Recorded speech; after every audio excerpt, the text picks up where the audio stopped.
think it's a pretty clear alternative to the staircase system, to ideas of making people first housing ready, or requiring them to have a therapy or tackle their problems first before they can be housed, but instead providing them with housing as soon as possible, as quickly as possible, and then to help them tackling other problems they might have. There are a number of good principles, like housing as a human right, like having putting people's choice in people's the service users' perspective in the center. Also, our research has shown that, and it's the original recommendation, that scattered housing should be used, that people should from the beginning move into regular housing with an ordinary contract, with ordinary normal neighborhood, and that this normal surroundings are helping to people to recover. Recovery is another principle. Harm reduction is another principle, that people don't have to be sober before they move into it, and that there's more emphasis on helping people to manage if they have an addiction. Yes, and I think this it's like learning swimming. You need to be in water. You can't learn that on the dry land. There you have to practice it in a situation which is as normal as possible. Some people take it as a single project for people who have failed in the other system, but at the same time I think it's really a paradigm shift. It's really trying to do something else than moving people stepwise into a situation where they are at some point ready and have gained their merits to be housed in regular housing, and it's a completely different idea. It's the idea that it's good to provide as much a normal setting as possible to help people recovering and tackling their other problems which they might have. Oh yes, there's a lot of evidence. I mean, the most robust evidences are very obviously from the US with these randomized controlled trials, where a number of people with the same problems have been divided into two groups, and researchers have looked how their situation, their housing stability, for example, how that develops over the years.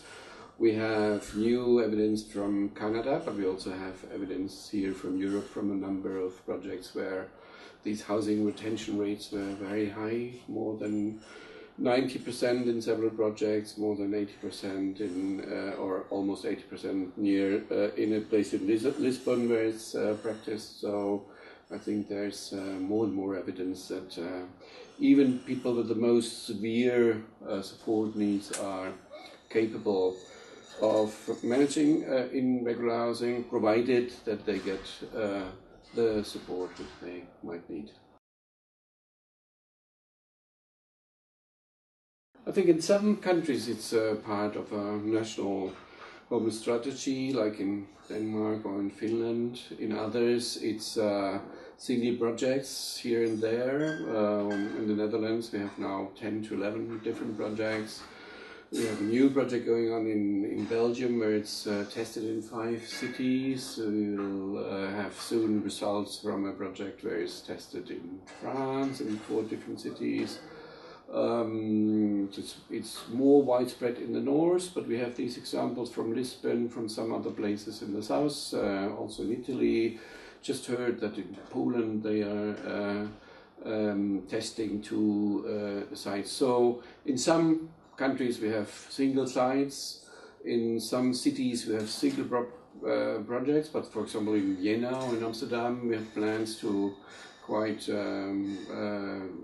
upscale, to fund a number of projects practicing the housing first approach. Yes, Housing First Europe, we have just finished that. Was a sort of experimentation project with two different strands, one more on research and evaluation, where we looked at the development of 5 projects and of course the service users situation in 5 projects where this approach was tested. And then we had 5 different peer cities where elements of the approach were developed. So we had 10 cities altogether, a very strong steering group with Sam Chimbaris, who started this approach in New York, and with some well-known homelessness researchers in Europe and service providers, FEANTSA-HABITACT, being members of the steering group. Quite good mutual learning strand, and we've just finished that project, which went for 2 years. Have interesting results of the 5 evaluations of these 5 projects in Budapest, in Glasgow, in Copenhagen, in Amsterdam, and in Lisbon.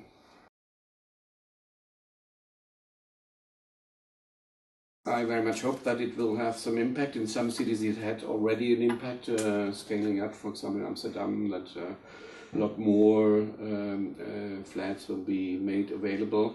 But we shouldn't forget that Housing First approach is the one thing, but the Housing First approach also helps us to put the debate on access to housing for homeless people in the center of the debate on how to tackle effectively homelessness. If we don't get enough housing, we will always have a problem, even with the Housing First approach. I think it's also a challenge for social workers. It's a change of balance of power that social workers have to. I mean, people get a key. People get their own flat. They want that, and to stay in touch, to support people further on, social workers or support workers, housing support workers, have to make attractive offers and have to really care about what are the goals, what are the wishes of individual service users, and I think that's a very good setting where which is much more has much more chances for success than putting people somewhere against their will.